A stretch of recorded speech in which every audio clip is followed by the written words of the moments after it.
BJP Kayamkulam Chirakkadavam 32-33 ward വികസന സമിതിയുടെ നേതൃത്വത്തിൽ ചികിത്സാ സഹായ വിതരണം, കുട്ടികൾക്കുള്ള പഠനോപകരണ വിതരണം, അനുമോദന ചടങ്ങ് എന്നിവ നടത്തി. സംസ്ഥാന ഉപാധ്യക്ഷ ശോഭ സുരേന്ദ്രൻ അധ്യക്ഷയായി. പിണറായി സർക്കാരും പാർട്ടിയും വേടനെ കൊണ്ട് BJP മോദി രാഷ്ട്രീയ വിരുദ്ധ പ്രചാരണം നടത്തുന്നതായി BJP സംസ്ഥാന ഉപാധ്യക്ഷ ശോഭ സുരേന്ദ്രൻ. BJP ചിറക്കടവം 32-33 വാർഡ് വികസന സമിതിയുടെ നേതൃത്വത്തിൽ ചികിത്സാ സഹായവും കുട്ടികൾക്കുള്ള പഠനോപകരണങ്ങളും അനുമോദന ചടങ്ങും ഉദ്ഘാടനം ചെയ്ത് സംസാരിക്കുകയായിരുന്നു BJP സംസ്ഥാന ഉപാധ്യക്ഷ ശോഭ സുരേന്ദ്രൻ.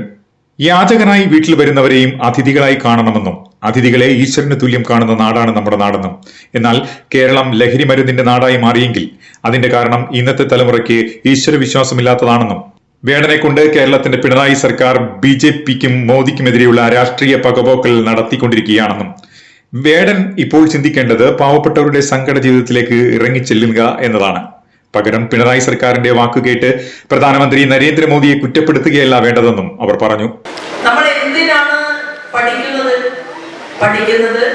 വലിയ ആളുകളാകാൻ, നല്ല മനസ്സിന്റെ ഉടമകളാകാൻ, നമുക്ക് മാതൃദേവോ ഭവ അമ്മയെ ഈശ്വരനായിട്ട് കാണാൻ, പിതൃദേവോ ഭവ അച്ഛനെ ദൈവമായിട്ട് കാണാൻ, ആചാര്യൻ ആരാണ്? ഗുരുനാഥൻ. ക്ലാസ് മുറികളിൽ നിങ്ങളെ പഠിപ്പിക്കുന്ന ഗുരുക്കന്മാരെ ഈശ്വരനായിട്ട് കാണാൻ, ആചാര്യദേവോ ഭവ. നമ്മുടെ വീട്ടിലേക്ക് ഡേറ്റ് നോക്കാതെ, സമയം നോക്കാതെ, സന്ദർഭം നോക്കാതെ നമ്മുടെ വീട്ടിലേക്ക് കടന്നു വരുന്ന ഒരു കഴിവുമില്ലാത്ത, കുറച്ച് ഭക്ഷണം തരണേ എന്ന് പറഞ്ഞുകൊണ്ട് ഒരു പക്ഷേ യാചകന്റെ രൂപത്തിലായിരിക്കാം ഒരു വ്യക്തി നമ്മുടെ വീട്ടിലേക്ക് കടന്നു വരുന്നത്. അങ്ങനെയുള്ളവരെ ആരായി കാണണമെന്നാണ് നമ്മുടെ സംസ്കാരം പഠിപ്പിച്ചിട്ടുള്ളത്? അവരെ അതിഥികൾ ആയി കാണണം. ഈ വിദ്യാർത്ഥിനികൾ ഈ കാര്യങ്ങളെല്ലാം ചെയ്യുന്നുണ്ടോ?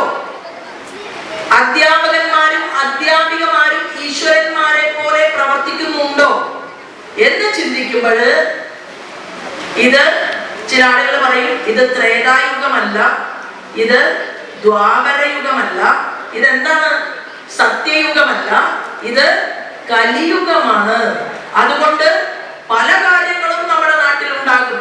8ാം ക്ലാസ്സിൽ പഠിക്കുന്ന കുട്ടി ലഹരി മരുന്ന് വിൽപ്പനയ്ക്ക് പോകുന്ന നാടായി കേരളം അധപ്പതിച്ചിട്ടുണ്ടെങ്കിൽ അതിന്റെ കാരണം ഇങ്ങനെയാണ് എന്ന് പറഞ്ഞ് രക്ഷ നേടാൻ നമുക്ക് സാധിക്കില്ല. നമ്മൾ എന്താകണം?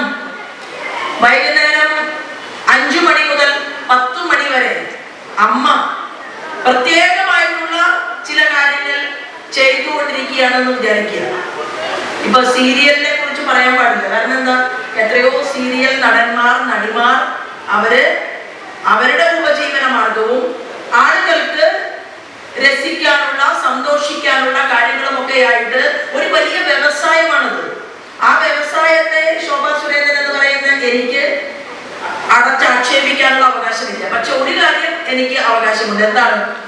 സന്ധ്യക്ക് വിളക്ക് വെച്ച് നാമം ജപിച്ചാലേ ഭക്ഷണം കിട്ടൂ എന്ന് പറഞ്ഞ ഒരു സമയമുണ്ടായിരുന്നു. അമ്മയുടെ സ്നേഹത്തോടെ, ഒരു സഹോദരിയുടെ കരുതലോടെ വേടനെ ചേർത്ത് പിടിച്ചുകൊണ്ട് എനിക്ക് വേടനോട് പറയണമെന്ന് ആഗ്രഹമുണ്ട്. എന്താണെന്നറിയുമോ? വേടൻ ഇന്ന് അനുഭവിക്കുന്ന വിശപ്പിനേക്കാൾ വലിയ വിശപ്പ് അനുഭവിച്ച ആളാണ് ഞാൻ. എനിക്ക് കൂലിപ്പണിക്ക് പോകുന്ന അമ്മയും അച്ഛനും വേടൻ പറയുന്ന തീക്ഷ്ണമായ സാഹചര്യങ്ങളിലൂടെ എത്രയോ ആളുകൾ കേരളത്തിൽ കഷ്ടപ്പെട്ട് പഠിച്ച് കടന്നു വന്നു. ആ കടന്നു വന്ന ആളുകൾക്ക് ആ വേദന മാത്രം ഓർത്തിരിക്കുകയല്ല വേണ്ടത്. എന്താ വേണ്ടത്? വേടന് പാട്ട് പാടാൻ വേദികൾ കിട്ടുന്നു, വേടന്റെ പോക്കറ്റിലേക്ക് പണം വരുന്നു. അപ്പൊ ആ മോൻ എന്താണ് ചിന്തിക്കേണ്ടത്?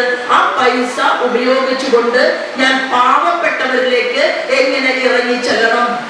വാർഡ് കൗൺസിലർ സന്തോഷ് കണിയാപ്പറമ്പിൽ അധ്യക്ഷനായി. മുഖ്യ പ്രഭാഷണം ജില്ലാ ജനറൽ സെക്രട്ടറി കൃഷ്ണകുമാർ രാംദാസ് നിർവഹിച്ചു. ആമുഖ പ്രഭാഷണം BJP സൗത്ത് പ്രസിഡന്റ് സുരേഷ് ആലിക്കലും സ്വാഗതം വികസന സമിതി പ്രസിഡന്റ് രാജേഷ് കൊച്ചയ്യത്തും നിർവഹിച്ചു.